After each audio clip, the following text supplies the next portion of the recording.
Vamos começar? Hoje nós iremos ler na Bíblia de Estudo Desafio de Todos os Homens, da editora Mundo Cristão. E nós iremos ler hoje Marcos do capítulo 4 ao capítulo 6, a parábola do semeador, Marcos capítulo 4. Mais uma vez, Jesus começou a ensinar à beira-mar. Em pouco tempo, uma grande multidão se juntou ao seu redor. Então ele entrou num barco e sentou-se enquanto o povo ficou na praia. Ele os ensinou contando várias histórias na forma de parábolas, como esta. Ouçam, um lavrador saiu para semear. Enquanto espalhava sementes pelo campo, algumas caíram à beira do caminho e as aves vieram e as comeram. Outras sementes caíram em solo rochoso e, não havendo muita terra, germinaram rapidamente. Mas as plantas logo murcharam sob o calor do sol e secaram, pois não tinham raízes profundas. Outras sementes caíram entre espinhos que cresceram e sufocaram os brotos, sem nada produzirem. Ainda outras caíram em solo fértil e germinaram, cresceram e produziram uma colheita 30, 60 e até 100 vezes maior que a quantia semeada. Então ele disse: Quem tem ouvidos para ouvir, ouça com atenção. Mais tarde, quando Jesus estava sozinho com os 12 e os outros que estavam reunidos ao seu redor, perguntaram-lhe qual era o significado das parábolas. Ele respondeu: A vocês é permitido entender o segredo do reino de Deus, mas uso parábolas para falar aos de fora, de modo que, mesmo que vejam o que eu faço, não perceberão, e ainda que ouçam o que digo, não compreenderão. Do contrário, poderiam voltar-se para mim e ser perdoadores. Então Jesus disse: se vocês não entendem o significado dessa parábola, como entenderão as demais? O lavrador lança sementes ao anunciar a mensagem. As sementes que caem à beira do campo representam os que ouvem a mensagem, mas Satanás logo vem e a toma deles. As que caíram no solo rochoso representam aqueles que ouvem a mensagem e sem demora a recebem com alegria. Contudo, uma vez que não têm raiz profunda, não duram muito. Assim que enfrentam problemas ou são perseguidos por causa da mensagem, cedo desanimam. As que caem entre os espinhos representam outros que ouvem a mensagem, mas logo ela é sufocada pelas preocupações dessa vida, pela sedução da riqueza e pelo desejo por outras coisas, não produzindo frutos. E as que caíram em solo fértil representam os que ouvem e aceitam a mensagem e produzem uma colheita 30, 60 ou até 100 vezes maior que a quantidade semeada. A parábola da lâmpada. Em seguida, Jesus lhe perguntou: Alguém acenderia uma lâmpada e a colocaria sob um cesto ou uma cama? Claro que não. A lâmpada é colocada num pedestal de onde sua luz brilhará. Da mesma forma, tudo o que está escondido será revelado e tudo o que está oculto virá à luz. Quem tem ouvidos para ouvir, ouça com atenção. Então acrescentou: Prestem muita atenção ao que vão ouvir.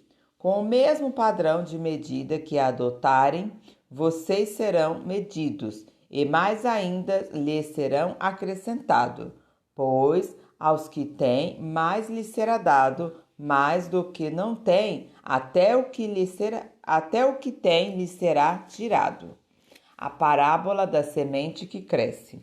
Jesus também disse: O reino dos céus é como um lavrador que lança semente sobre a terra. Noite e dia, esteja ele dormindo ou acordado, as sementes germinam e crescem, mas ele não sabe como isso acontece. A terra produz as colheitas por si própria. Primeiro aparece uma folha, depois se formam as espigas de trigo e, por fim, o cereal amadurece. É assim que o cereal está maduro, o lavrador vem e o corta com a foice, pois chegou o tempo da colheita. A parábola da semente de mostarda.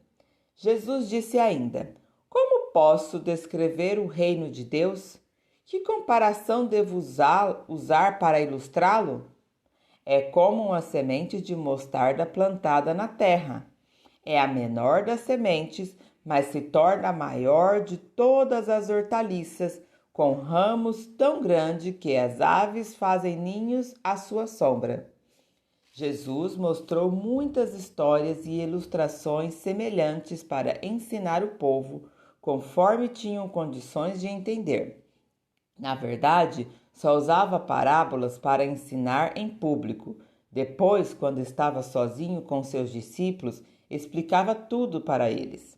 Jesus acalma a tempestade. Ao anoitecer, Jesus disse aos seus discípulos: Vamos atravessar para o outro lado do mar. Com ele a bordo partiram e deixaram a multidão para trás, embora outros barcos os seguissem. Logo, uma forte tempestade se levantou. As ondas arrebentavam sobre o barco, que começou a encher de água. Jesus dormia na parte de trás do barco, com a cabeça numa almofada. Os discípulos o acordaram e clamando: Mestre, vamos morrer! O Senhor não se importa? Jesus despertou, repreendeu o vento e disse ao mar: Silêncio, aquieta-se. De repente, o vento parou e houve grande calmaria. Então Jesus lhes perguntou: Por que estão com medo? Ainda não têm fé? Apavorados, os discípulos diziam uns aos outros: Quem é este homem? Até o vento e o mar lhe obedecem. Marcos capítulo 5. Jesus exerce autoridade sobre demônios. Assim, chegaram ao outro lado do mar, a região dos Gerazenos. Quando Jesus desembarcou, imediatamente um homem possuído por um espírito impuro saiu do cemitério e veio ao seu encontro. Este homem morava entre as cavernas usadas como túmulos e ninguém conseguia detê-lo, nem mesmo com correntes. Sempre que era acorrentado e algemado, quebrava as algemas dos pulsos e despedaçava as correntes dos pés.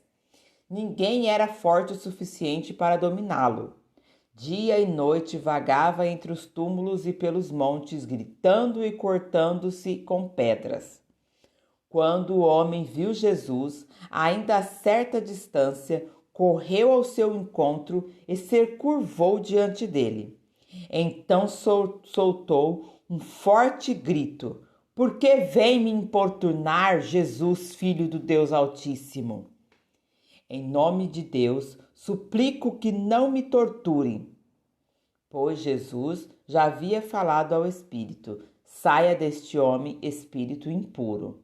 Jesus lhe perguntou: Qual é o seu nome? Ele respondeu: Meu nome é Legião, porque há muitos de nós dentro deste homem. E os espíritos impuros suplicaram repetidamente que não os enviassem a um lugar distante. Havia uma grande manada de porcos pastando no monte ali perto. Mande-nos para aqueles porcos, imploraram os espíritos. Deixe que entremos neles. Jesus lhe deu permissão. Os espíritos impuros saíram do homem e entraram nos porcos, e toda a manada, cerca de 2.000 porcos, se atirou pela encosta íngreme do monte para dentro do mar e se afogou. Os que cuidavam dos porcos fugiram para uma cidade próxima e para seus arredores, espalhando a notícia. O povo correu para ver o que havia ocorrido. Chegaram até onde Jesus estava e viram o homem que tinha sido possuído pela legião de demônios. Estava sentado ali, vestido e em perfeito juízo, e todos tiveram medo. Então, os que presenciaram os acontecimentos contaram aos outros o que havia ocorrido com o homem possuído por demônios e com os porcos. A multidão começou a suplicar que Jesus fosse embora da região. Quando Jesus entrava no barco, o homem que tinha sido possuído por demônios implorou para ir com eles. Jesus, porém, não permitiu e disse: volte para a sua casa e para a sua família e conte-lhes tudo o que o Senhor fez por você e como ele foi misericordioso. Então o homem partiu e começou a anunciar pela região das 10 cidades quanto Jesus havia feito por ele, e todos se admiravam com o que ele dizia. Jesus cura em resposta à fé. Jesus entrou novamente no barco e voltou para o outro lado do mar, onde uma grande multidão se juntou ao seu redor na praia. Então chegou um dos líderes da sinagoga local, chamado Jairo. Quando viu Jesus, prostrou-se a seus pés e suplicou repetidas vezes: minha filhinha está morrendo. Por favor, venha e ponha as mãos sobre ela. Cure-a para que ela viva. Jesus foi com ele e todo o povo o seguiu, apertando-se ao seu redor. No meio da multidão estava uma mulher que havia 12 anos sofria de hemorragia. Tinha passado por muitas dificuldades na mão de vários médicos e ao longo dos anos gastou tudo o que possuía sem melhorar. Na verdade, havia piorado. Tendo ouvido falar de Jesus, aproximou-se por trás dele no meio da multidão e tocou em seu manto, pois pensava: se eu apenas tocar em seu manto, serei curada. No mesmo instante, a hemorragia parou e ela sentiu em seu corpo que tinha sido curada da enfermidade. Jesus imediatamente percebeu que dele havia saído o poder. Por isso, virou-se para a multidão e perguntou: quem tocou em meu manto? Seus discípulos disseram: veja a multidão que o aperta de todos os lados. Como o senhor ainda pergunta quem tocou em mim? Jesus, porém, continuou a olhar ao redor para ver quem havia feito aquilo. Então a mulher, assustada e tremendo pelo que tinha acontecido, veio e ajoelhou-se diante dele. Contou o que havia feito. Jesus lhe disse: filha, sua fé a curou. Vá em paz. Seu sofrimento acabou. Enquanto Jesus ainda falava com a mulher, chegaram mensageiros da casa de Jairo, o líder da sinagoga, e lhe disseram: sua filha morreu. Para que continuar a incomodar o mestre? Jesus, porém, ouviu estas palavras e disse a Jairo: não tenha medo, apenas creia. Então Jesus deteve a multidão e não deixou que ninguém o acompanhasse, exceto Pedro, Tiago e João, irmão de Tiago. Quando chegaram à casa do líder da sinagoga, Jesus viu um grande tumulto com muito choro e lamentação. Então entrou e perguntou: por que todo esse tumulto e choro? A criança não morreu, está apenas dormindo. A multidão riu de Jesus. Ele, porém, fez todos saírem e levou o pai e a mãe da menina e os 3 discípulos para o quarto onde ela estava deitada. Segurando-a pela mão, disse-lhes: Talita, talita cumi, que quer dizer: menina, levante-se. A menina, que tinha 12 anos, levantou-se de imediato e começou a andar. Todos ficaram muito admirados. Jesus deu ordens claras para que não contassem a ninguém o que havia acontecido e depois mandou que dessem alguma coisa para a menina comer. Marcos capítulo 6. Jesus é rejeitado em Nazaré. Jesus deixou essa região e voltou com seus discípulos para Nazaré, cidade onde tinha morado. No sábado seguinte, começou a ensinar na sinagoga e muitos dos que o ouviam se admiraram e perguntavam: de onde vem tanta sabedoria e poder para realizar esses milagres? Não é esse o carpinteiro, filho de Maria e irmão de Tiago, José, Judas e Simão? Suas irmãs moram aqui entre nós e sentiam-se muito ofendidos. Então Jesus lhes disse: um profeta recebe honra em toda parte, menos em sua cidade e entre seus parentes e sua própria família. Por isso, não pôde realizar milagres ali, exceto pôr as mãos sobre alguns enfermos e curá-los.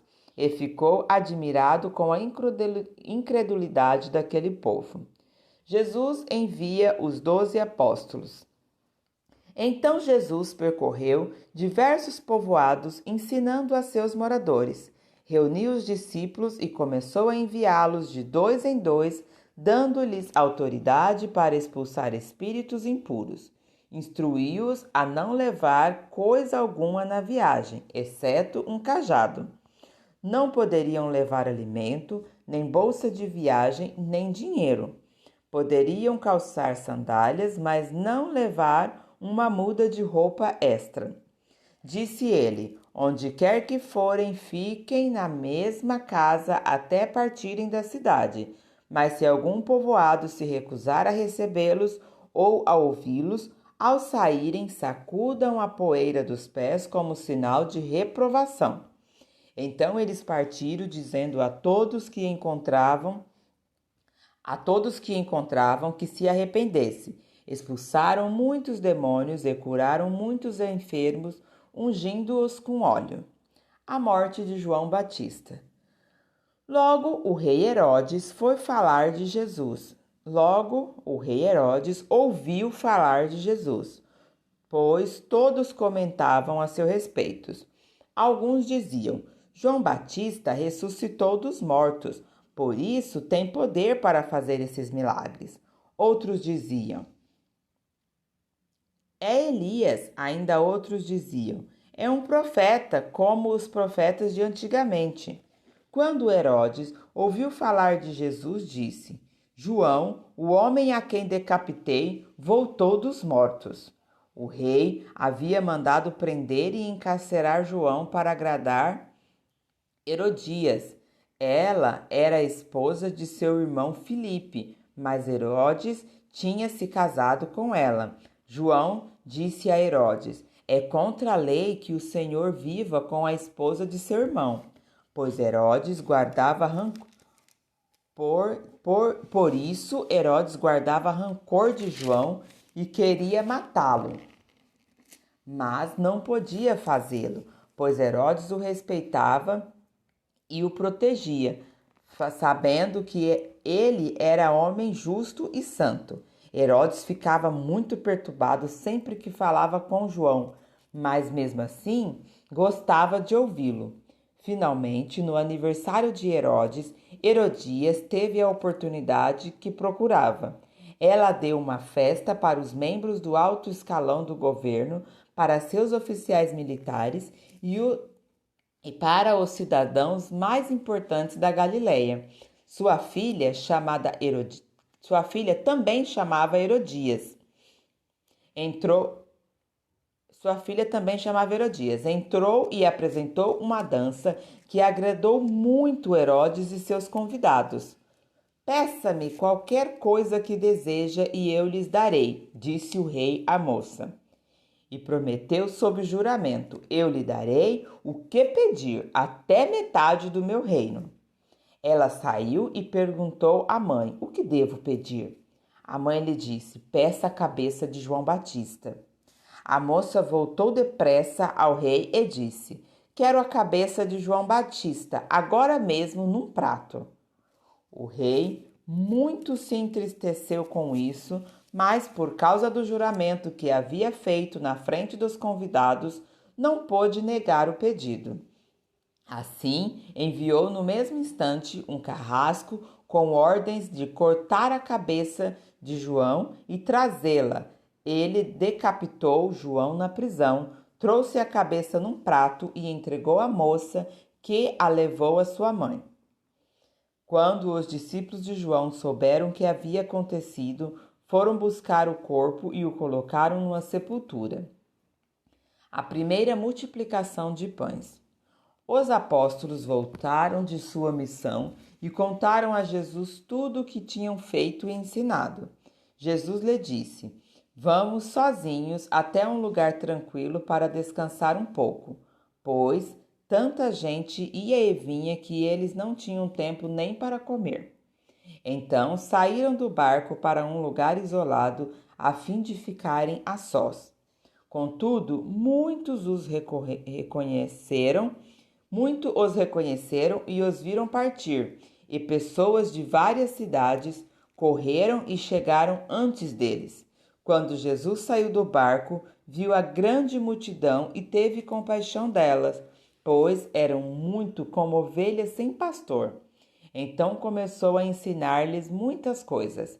Ao entardecer, os discípulos foram até ele e disseram: Este lugar é isolado e já está tarde. Mande as multidões embora, para que possam ir aos campos e povoados vizinhos e comprar algo para comer.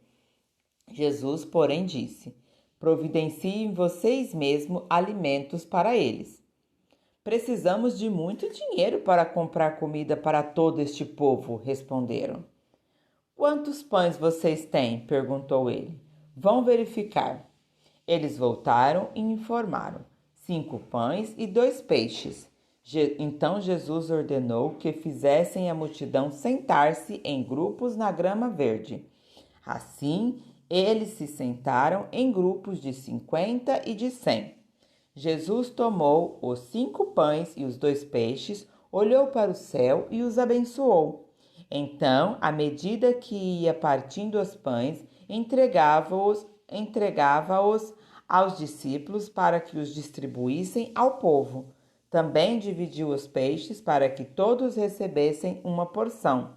Todos comeram à vontade, e os discípulos recolheram 12 cestos com pães e peixes que sobraram. Os que comeram foram 5.000 homens. Jesus anda sobre o mar. Logo em seguida, Jesus insistiu com seus discípulos que voltassem ao barco e atravessassem o mar até Betsaida, enquanto ele mandava o povo para casa. Depois de se despedir de todos, subiu sozinho ao monte para orar. Durante a noite, os discípulos estavam no barco, no meio do mar, e Jesus sozinho na terra. Ele viu que estavam em apuros, remando com força e lutando contra o vento e as ondas. Por volta das 3 da madrugada, Jesus foi até eles caminhando sobre o mar.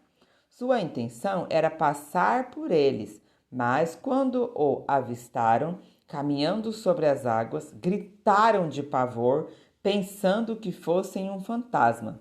Ficaram todos aterrorizados ao vê-lo.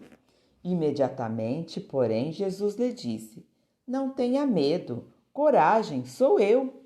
Em seguida, subiu no barco e o vento parou. Os discípulos ficaram admirados, pois ainda não tinham entendido o milagre dos pães. O coração deles estava endurecido. Jesus cura os enfermos. Depois de atravessar o mar, chegaram a Genezaré, levaram o barco até a margem e desceram. As pessoas reconheceram Jesus assim que o viram. Quando ouviam que Jesus estava em algum lugar, corriam por toda a região, levando os enfermos em macas para onde sabiam que ele estava. Aonde quer que ele fosse, aos povoados, às cidades ou aos campos ao redor, levavam os enfermos para as praças. Suplicavam que ele os deixasse pelo menos tocar na borda de seu manto, e todos que o tocavam eram curados. Amém? Continuaremos a leitura no próximo vídeo.